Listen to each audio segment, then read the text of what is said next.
Okay, guys, exciting news. Guess what? Light the Way Ministry and Thunder Ridge Nature Arena are set to host Missouri's largest Christian music festival, September 12th and 13th.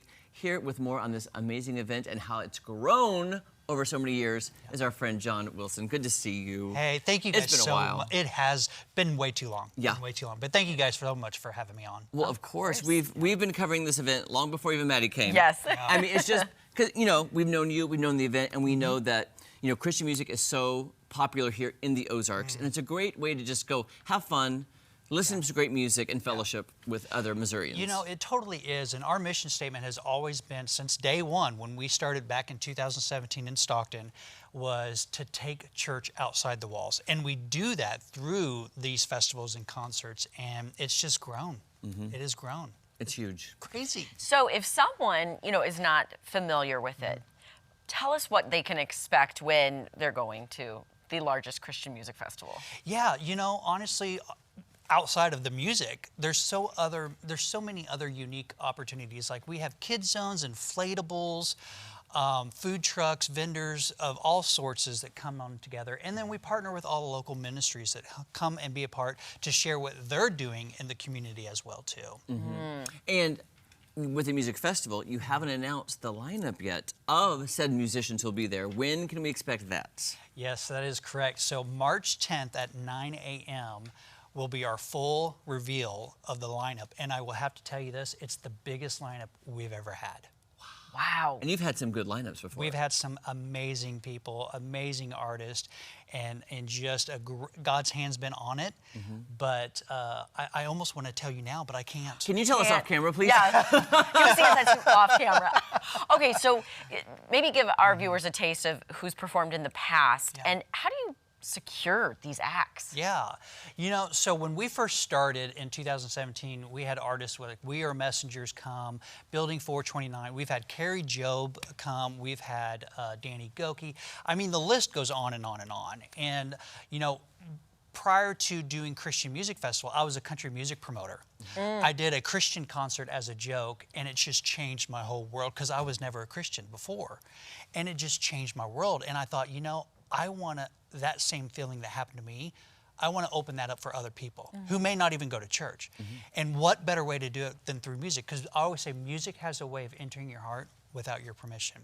So what better way to use positive and uplifting music to make that change? And so we've built those relationships in Nashville on the secular side of music, and we've been able to transfer those over to the Christian side and make it a smooth transition and bring an artist in. Well, like you said, 9 years. But if somebody's not familiar with the timeline of events, it's a two-day festival. So how does it kind of run from day one to day one and day two, and what can people expect? Yeah, so typically what most people who do or don't know, we've always done the festival in the summertime. It's around July. And so that's part of phase 2 of the announcement for this year. Not only did we partner with Thunder Ridge this year, but we actually moved the festival to September because we got tired of people saying, well, it's too hot. Yeah. Yep. So when you walk into the festival, you're walking into a massive stage, different tents, and like I said, vendors. We have a big 30-foot cross. We have on-the-spot baptisms that happen right there. A lot of people just want to love on people and welcome them no matter who they are or what background they come with, because we just love everyone. And this year, you know, you're talking about kid zones, inflatables, but this year you'll have the first ever fan zone. That's right. What does that entail?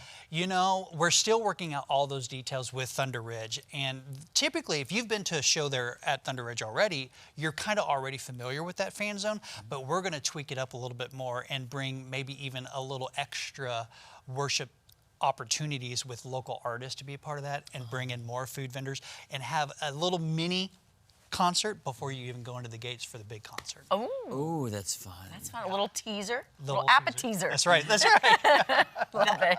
That is so fun. It's a great way just to connect with other Christians, to worship, to celebrate, just to feel that positivity. Like the first time I ever met you, you said we're taking church outside the walls, because sometimes people are intimidated to go to church, or they don't feel, you know, at home at a church. This is just open to everybody. It is so true, and that was me. I did not want to step foot in church. I didn't like that judge feeling. I didn't like anything feeling like I was being looked down on. And honestly, I felt like that when I was going to church. And I thought, what better way? You know, people will be more apt to go into a concert or a festival than they will go to church. Yeah. So what we do may be that only church for them. Right. And what a great way to minister to people in the Ozarks and That's have a right. great time. That's Yeah. right. Which is great. So, okay, September 12th and 13th. Yep. And you're taking a look there at the screen right now. Yep. I guess you can get tickets coming up later? Yeah, the tickets will actually go on sale on March 14th, but we will have a little window where people will be able to get tickets before they go on sale to the general public. Okay. Thanks so much, John. Good to see you. Thanks. Thank Good you to see guys. you. Appreciate you.